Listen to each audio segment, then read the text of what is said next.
Hey, good morning and welcome to part 2 of my story time of what the heck has been going on for the last couple of months. So if you haven't seen part 1, go watch that part first because there's a lot of background to the story until you get to this part. And to be honest, I just had to go rewatch it because I completely forgot where I left off because I filmed that over a week ago. But I'm all caught up. I remember saying that I had just been admitted into the minors department and there was a few other people, that they had done a few more tests, and then the doctor came up to me and told me that there was nothing wrong with me and all my results were clear. But he realized within a couple of seconds that he'd given me the wrong results. So after reading his notes and going through my test results, he told me that I had pancreatitis. I didn't have a clue what pancreatitis was, and I'm not even going to give you my terminology. I'm going to read it from Google. So, pancreatitis, here we go. Pancreatitis is the redness and swelling, inflammation. Have I said that right? Does that sound right? Inflammation? I think it is. Of the pancreas. It may be sudden, acute, or ongoing chronic.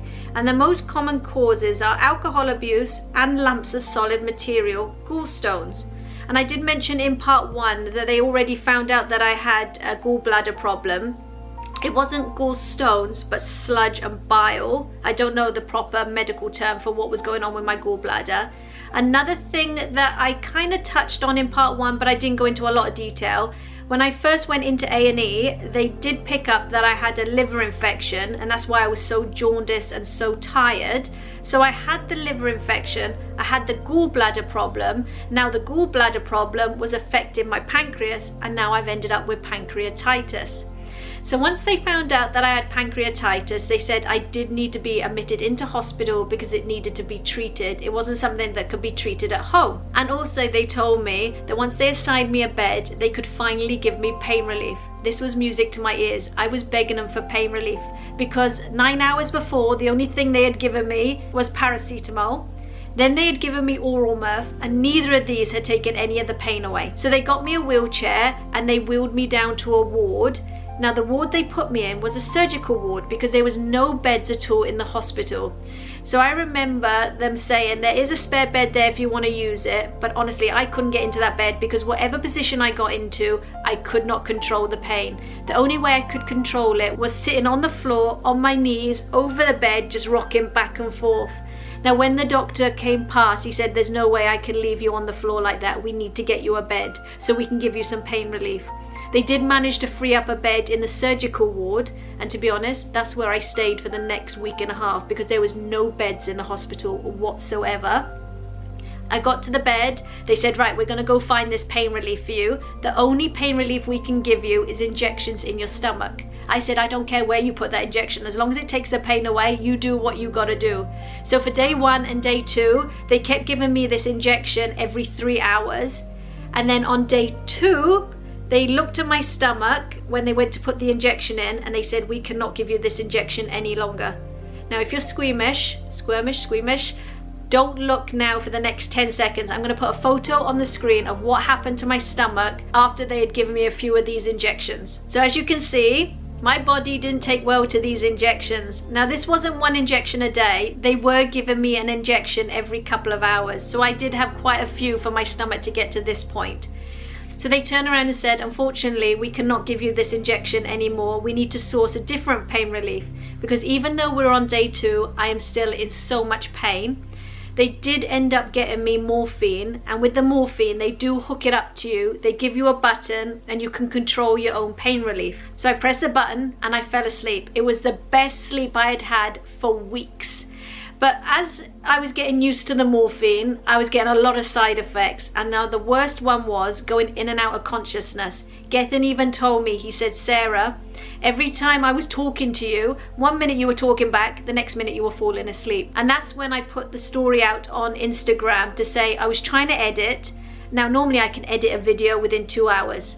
But this time I had done 4 minutes worth of footage and it took me like 4 hours because I was editing. I was falling asleep. I was editing and I was falling asleep. It just was not working. So that's why I said I was in hospital and there wouldn't be a video on the Sunday. And that's because the morphine was just sending me in and out of consciousness. So after a day, I did ask them if they could take me off it, even though it was helping with the pain, because it was sending me in and out of consciousness, but it was also making me sick. It was horrible. So I did end up going back on the injections for another couple of days, and honestly, them injections were the best thing ever. Even though it was causing my stomach to be bruised, they were the best thing ever. And then on like day 5, they said, right, we need to do an MRI. Now, I've never had an MRI. I've had one with Carter when he was a baby, so I knew what it was, and I was not looking forward to it at all because I'm very claustrophobic. I hate being in small spaces. Now, you can either have an MRI, I think they said for an 8-minute, a 12-minute, a 15, and a 25.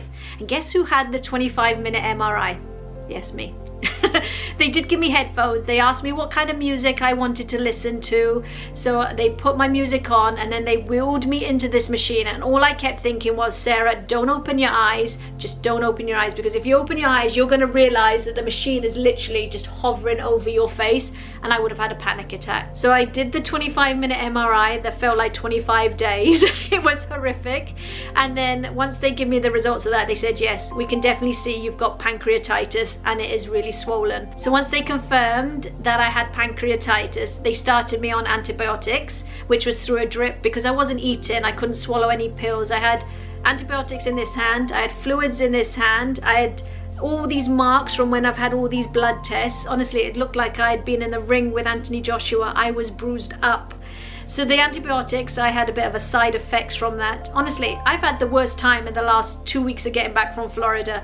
The antibiotics was making me sick. It was horrible. It was, honestly, it was horrible.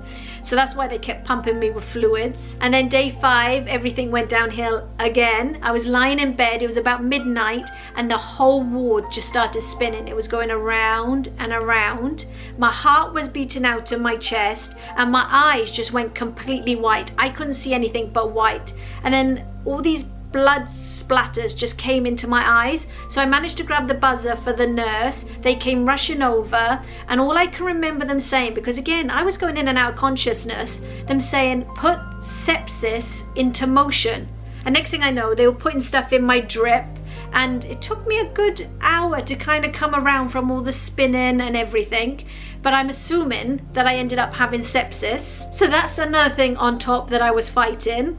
So then day 6, day 7, day 8, the pain was easing, the antibiotics was kicking in, and then I think now I'm on a week and a half and I had to get out of that hospital.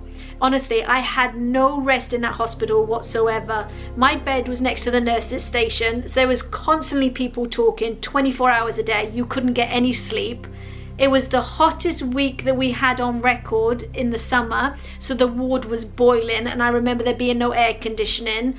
I couldn't eat and the smell of food was just turning me. There was so many things that I just said I had to get out of this hospital, and they said I could leave as long as I took the medication with me, because by now, after a week and a half, I was able to take the actual tablets. So I managed to get discharged. I was very weak, so for the first 3 weeks of being home, I was taking all these pills. I didn't leave the house, I wasn't eating. But one good thing, the pain had gone. But now, fast forward 3 weeks after being out of hospital, and the surgeon's secretary had phoned me and said, you're gonna have to come into hospital. We just wanna do some more blood tests. We just wanna do another ultrasound, and we just need to just talk about surgery.